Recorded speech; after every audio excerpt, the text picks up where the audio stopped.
ನಿಮ್ಮ ಮಗುವಿಗೆ ಪ್ರತಿಷ್ಠಿತ ಖಾಸಗಿ ಶಾಲೆಯಲ್ಲಿ LKGಯಿಂದ 8ನೇ ತರಗತಿವರೆಗೆ ಬಿಡಿಕಾಸು ಖರ್ಚಿಲ್ಲದೆ ಉಚಿತ ಶಿಕ್ಷಣ ಕೊಡಿಸಲೇಬೇಕೆ? ಹಾಗಾದರೆ ಈ ವಿಡಿಯೋನ ಕೊನೆವರೆಗೆ ನೋಡಿ. ಹೌದು, RTE ಕರ್ನಾಟಕ 2026-27ನೇ ಪ್ರವೇಶಾತಿ ಪ್ರಕ್ರಿಯೆ ಶುರುವಾಗುತ್ತಿದೆ. ಅರ್ಜಿ ಸಲ್ಲಿಸುವುದು ಹೇಗೆ, ಯಾವ ದಾಖಲಾತಿಗಳು ಬೇಕು, ಈ ಎಲ್ಲ ಮಾಹಿತಿಯನ್ನ ಈ ವಿಡಿಯೋದಲ್ಲಿ ಸ್ಟೆಪ್ ಬೈ ಸ್ಟೆಪ್ ತಿಳಿಸ್ಕೊಡ್ತೀನಿ. ಕೊನೆವರೆಗೆ ನೋಡಿ ಅಂತ ಹೇಳ್ತಾ, ಯಾರೆಲ್ಲ ಚಾನಲ್ಗೆ ಹೊಸಬರಿರೋ ದಯವಿಟ್ಟು ಚಾನಲ್ ವಿಡಿಯೋನ ಸಬ್ಸ್ಕ್ರೈಬ್ ಮಾಡ್ಕೊಂಡು ವಿಡಿಯೋಗೆ ಒಂದು ಲೈಕ್ ಕೊಡಿ ಅಂತ ಹೇಳ್ತಾ ಬನ್ನಿ ವಿಡಿಯೋನ ಶುರು ಮಾಡೋಣ. RTE ಎಂದರೆ ಶಿಕ್ಷಣ ಹಕ್ಕು ಕಾಯ್ದೆ. ಇದರ ಅಡಿಯಲ್ಲಿ ಖಾಸಗಿ ಶಾಲೆಗಳಲ್ಲಿ ಹಿಂದುಳಿದ ವರ್ಗದ ಮಕ್ಕಳಿಗೆ 25% ಸೀಟುಗಳನ್ನ ಮೀಸಲಿಡಲಾಗುತ್ತಿರುತ್ತದೆ. ಇಲ್ಲಿ ಪ್ರವೇಶ ಪಡೆದರೆ 8ನೇ ತರಗತಿಯವರೆಗೆ ಸಂಪೂರ್ಣ ಉಚಿತ ಶಿಕ್ಷಣ ಸಿಗಲಿದೆ. ಗಮನಿಸಿ, ಮಾರ್ಚ್ 11 ಮತ್ತು 12ರಂದು ಪರೀಕ್ಷೆಗೆ ಟ್ರಯಲ್ ರನ್ ನಡೆಯುತ್ತೆ. ಅಂದ್ರೆ ಇದಕ್ಕೆ ಗಾಬರಿ ಆಗ್ಬೇಡಿ, ಇದೇನು ಟ್ರಯಲ್ ರನ್ ಅಂತ. ನಿಜವಾದ ಅರ್ಜಿ ಸಲ್ಲಿಕೆ ಮಾರ್ಚ್ 3ನೇ ವಾರದಲ್ಲಿ ಪ್ರಾರಂಭವಾಗಲಿದೆ. ಕೊನೆಯ ದಿನಾಂಕದವರೆಗೆ ಕಾಯ್ದೆ. ಯಾಕಂದ್ರೆ ಸರ್ವರ್ ಸಮಸ್ಯೆ ಬಹಳಷ್ಟು ಎದುರಾಗಬಹುದು. ಅದಕ್ಕೆ ನೀವೇನೆಲ್ಲ ರೆಡಿ ಮಾಡ್ಕೋಬೇಕಂದ್ರೆ, ಯಾರು ಅರ್ಜಿಯನ್ನ ಸಲ್ಲಿಸಬೇಕನ್ನೋದನ್ನ ದಯವಿಟ್ಟು ಗಮನಿಸಿ. ನಿಮ್ಮ ಕುಟುಂಬದ ವಾರ್ಷಿಕ ಆದಾಯ 3.5 ಲಕ್ಷಕ್ಕಿಂತ ಕಡಿಮೆ ಇರಬೇಕು.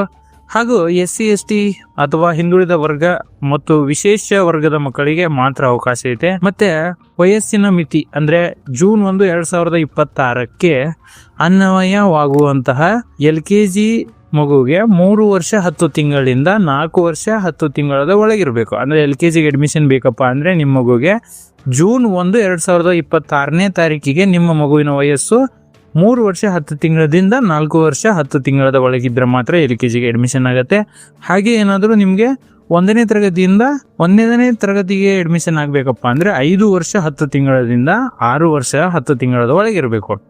ಈಗ ಅತಿ ಮುಖ್ಯವಾದ ಭಾಗ ದಾಖಲಾತಿಗಳು. ಇಲ್ಲಿ ಇವು ಯಾವುದಾದ್ರೂ ಮಿಸ್ ಇದ್ರೂ ನಿಮ್ಮ ಅರ್ಜಿ ತಿರಸ್ಕಾರವಾಗಬಹುದು. ಅಂದ್ರೆ ಮಗುವಿನ ಮತ್ತು ಪೋಷಕರ ಆಧಾರ್ ಕಾರ್ಡ್ ಬೇಕು, ಮೊಬೈಲ್ ಸಂಖ್ಯೆ ಲಿಂಕ್ ಇರಬೇಕು ಆಧಾರ್ ಕಾರ್ಡ್ಗೆ, ಮತ್ತೆ ಜನ್ಮ ಪ್ರಮಾಣ ಪತ್ರ ಅವಶ್ಯಕವಾಗಿದೆ, ಮತ್ತೆ ಇತ್ತೀಚಿನ ಜಾತಿ ಮತ್ತು ಆದಾಯ ಪ್ರಮಾಣ ಪತ್ರ. ಇದನ್ನು ಪಡೆದು 1 ವಾರ ಆಗಬಹುದು.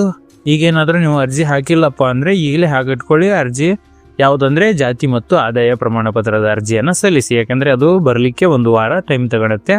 ಮತ್ತೆ ವಾಸಸ್ಥಳ ದೃಢೀಕರಣ, ವೋಟರ್ ID ಅಥವಾ ಪಡಿತರ ಚೀಟಿ, ಇವು 3ಗಳು ಬೇಕು. ಗೊತ್ತಾಯ್ತಾ? ಮತ್ತೆ ಈಗ ಅರ್ಜಿ ಸಲ್ಲಿಸುವುದು ತುಂಬಾ ಸುಲಭ. ಯಾಕಂದ್ರೆ ನೋಡಿ, ಅರ್ಜಿ ಸಲ್ಲಿಸುವಾಗ ಬಹಳಷ್ಟು ನಿಯಮಗಳಿರುತ್ತೆ. ನಾವು ಮೊದಲಿಗೆ ಯಾವ ವೆಬ್ಸೈಟ್ಗೆ ಹೋಗ್ಬೇಕಂದ್ರೆ schooleducation.karnataka.gov.in ವೆಬ್ಸೈಟ್ಗೆ ಭೇಟಿ ನೀಡಬೇಕಾಗತ್ತೆ. ನಿಮ್ಮ ವಾರ್ಡ್ ಅಥವಾ ಪ್ರದೇಶದಲ್ಲಿ ಲಭ್ಯವಿರುವ ಶಾಲೆಗಳ ಪಟ್ಟಿ ಪರಿಶೀಲಿಸಬೇಕಾಗತ್ತೆ. ಅಲ್ಲಿ ಸ್ಕೂಲ್ ಲಿಸ್ಟ್ ಇರುತ್ತೆ. ಅಲ್ಲಿ ಸ್ಕೂಲ್ ಲಿಸ್ಟ್ ಅಲ್ಲಿ ನೀವು ಯಾವ ಸ್ಕೂಲ್ಗೆ ಅರ್ಜಿಯನ್ನು ಹಾಕ್ತಿದ್ದೀರ ಅನ್ನೋದನ್ನ ಪರಿಶೀಲನೆ ಮಾಡಬೇಕಾಗತ್ತೆ. ಮತ್ತು ಆಧಾರ್ ಮತ್ತು ಜಾತಿ ಪ್ರಮಾಣ ಪತ್ರದ RD ಸಂಖ್ಯೆಯನ್ನ ಮಾಹಿತಿ ನೀಡಬೇಕಾಗತ್ತೆ. ಅದಾದ ನಂತರ ಸ್ಯಾಡ್ ಸೈಡಿ ಕೇಳುತ್ತೆ. ಸ್ಯಾಡ್ ಸೈಡಿ ಹಾಕಿದ ನಂತರ ನಿಮ್ಮ ಎಲ್ಲ ದಾಖಲಾತಿಗಳು ಪರಿಶೀಲನೆ ಆಗಿ ನಿಮ್ಮ ಅರ್ಜಿಯ ಒಂದು ಸ್ವೀಕೃತಿ ಬರುತ್ತೆ, ಅಂದ್ರೆ ಅಕ್ನಾಲೇಜ್ಮೆಂಟ್ ಬರುತ್ತೆ. ಅದನ್ನ ನೀವು ಸೇವ್ ಮಾಡಿ ಪ್ರಿಂಟ್ ತೆಗೆದುಕೊಂಡು ಇಟ್ಕೋಬೇಕಾಗತ್ತೆ. ಸ್ನೇಹಿತರೆ, ಶಿಕ್ಷಣಕ್ಕೆ ಸಂಬಂಧಿಸಿದ ಇಂತಹ ಉಪಯುಕ್ತ ಮಾಹಿತಿಗಳನ್ನ ಮತ್ತು ನವೋದಯ ಮೊರಾರ್ಜಿ ದೇಸಾಯಿ ಪ್ರವೇಶ ಪರೀಕ್ಷೆಗೆ ತಯಾರಿ ನಡೆಸುತ್ತಿರುವ ಎಲ್ಲ ಮಕ್ಕಳಿಗೂ ನಮ್ಮ Kiran entrance academy YouTube channel ಈಗಲೇ ಸಬ್ಸ್ಕ್ರೈಬ್ ಮಾಡಿ ಗುಣಮಟ್ಟದ ಶಿಕ್ಷಣ ಮತ್ತು ಸರಿಯಾದ ಮಾರ್ಗದರ್ಶನಕ್ಕಾಗಿ ನಮ್ಮೊಂದಿಗೆ ಕೈ ಜೋಡಿಸಿ ಅಂತ ಹೇಳ್ತಾ ಈ ವಿಡಿಯೋನ ಮುಗಿಸ್ತಕ್ ಬಂದಿದ್ದೀನಿ.